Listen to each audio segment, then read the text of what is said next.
तर पोलीस भरतीमध्ये 100 मीटरला 12 मार्क्स मिळवण्यासाठी तुम्हाला स्टार्ट कोणत्या पद्धतीचा घेतला पाहिजे, स्टँडिंग घ्यायचा का बसून घ्यायचा?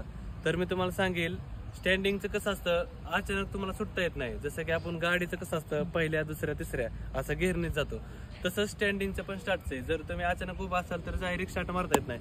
तेच जर बसून असेल तर स्टेप बाय स्टेप तुम्ही जाऊ शकता. आणि दुसरी गोष्ट म्हणजे स्टार्ट शिकण्यासाठी तुम्ही परफेक्ट अँगल असणं, गुडघ्याचं किंवा बसण्याचं, त्याच्यावरती पण डिपेंड राहतं.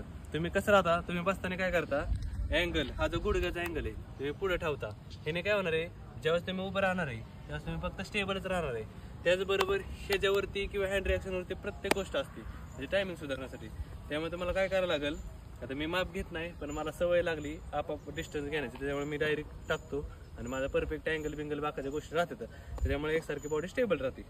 आता ही जी आहे तुमचं गुडघ्याचं तोंड जे असतं ते फ्रंटला पाहिजे. ह्याने काय होणार आहे, बॉडी तुमची खाली राहणार नाही तर पुढे जाणार आहे. आता तुम्ही नोटीस करा, मगाशी काय केलं असं केलं तर बॉडी आहे दिशी राहिली.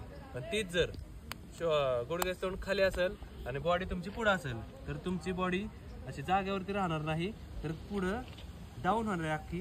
ह्यामुळे काय होणार आहे, पुढे झुकताय तुम्ही, म्हणजे तुम्हाला तिथंच कळतं की तुमचा फोर्स पहिला तुमच्या गुडघ्यामुळे तुमची डाऊन होती. मग त्याच्याबरोबर काय घ्यायचंय, फक्त तुम्हाला पाय वाढायचा आहे. त्याच्यामुळे तुम्ही बसून घ्या, गुडघ्याचा अँगल किंवा बाकीच्या गोष्टींवरती पण फोकस करा, त्यावेळेस तुमचा स्टार्ट तुम्हाला सुधरेल. परतच्या व्हिडिओमध्ये तुम्हाला सांगेल की स्टार्ट नेमका कसा घ्यायचा असतो, म्हणजे पायाचं रिॲक्शन खालनं कसे घ्यायचं.